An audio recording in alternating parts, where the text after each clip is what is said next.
एक बार की बात है, गौतम बुद्ध अपने शिष्यों को जिंदगी से जुड़ी अच्छी बुरी चीजों का ज्ञान दे रहे थे।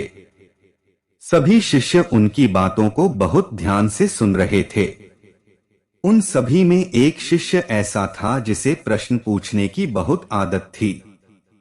वो उठकर गौतम बुद्ध के पास गया और उनसे बोला, आप हमें जिंदगी के बारे में जो कुछ सिखा रहे हैं उस सब का क्या फायदा, क्योंकि हम में से बहुत से बच्चों को ये भी नहीं पता कि हमारे जीवन का मूल्य क्या है और ये जीवन हमारे लिए कितना कीमती है। पहले आप हमें ये बताइए कि इस जीवन का मूल्य क्या है। अपने शिष्य की बात सुनकर गौतम बुद्ध अपने कक्ष में गए और एक चमकता हुआ पत्थर का टुकड़ा लेकर आए।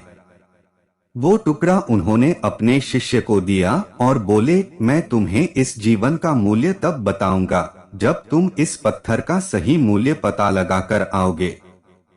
साथ ही ये ध्यान रखना कि तुम्हें ये पत्थर का टुकड़ा किसी को बेचना नहीं है। गौतम बुद्ध की बात मानकर वो शिष्य बाजार की तरफ चला गया। बाजार में सबसे पहले उसकी नजर एक फल बेचने वाले पर पड़ी और उसने वो पत्थर उस फल वाले को दिखाया और बोला, इस पत्थर के बदले आप मुझे कितने फल दे सकते हो। फल वाला बोला, ये पत्थर कुछ खास तो नहीं है, लेकिन फिर भी इसके बदले में तुम्हें 10 केले दे सकता हूँ। वो शिष्य उस पत्थर को लेकर आगे चला गया। फिर उसे एक सब्जी वाला मिला। शिष्य ने उस सब्जी वाले से उस पत्थर की कीमत पूछी।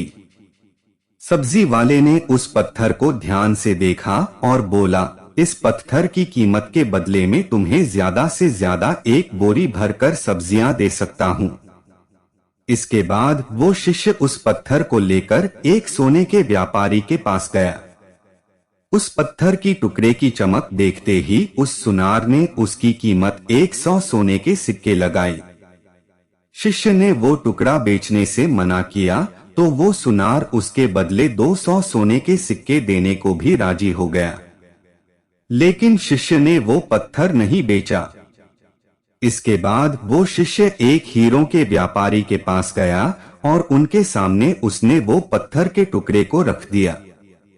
उस पत्थर को देखते ही हीरों के व्यापारी ने एक साफ कपड़ा बिछाया, उस पत्थर को उसके ऊपर रखा, फिर उसकी परिक्रमा की और हाथ जोड़कर उस पत्थर को कपड़े में लपेटते हुए वो बोला, तुम जिसे मामूली पत्थर समझकर उसकी कीमत पूछ रहे हो, असल में ये एक बेशकीमती रूबी है। ऐसा रूबी हर किसी को नहीं मिलता।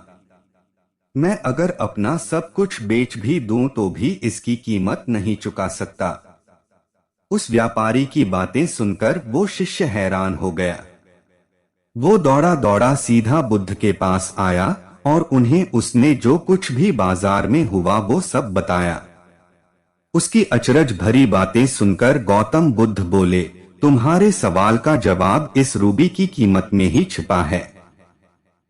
हमारा जीवन भी एक रूबी है, रूबी की तरह ये भी बेशकीमती है, लेकिन हम इस बात को हमेशा नजरअंदाज करते हैं और अपने जीवन का मूल्य नहीं समझते। हम दूसरों को देखकर और उनके जैसा जीवन जीने की कोशिश में अपने जीवन की कीमत को कम कर देते हैं।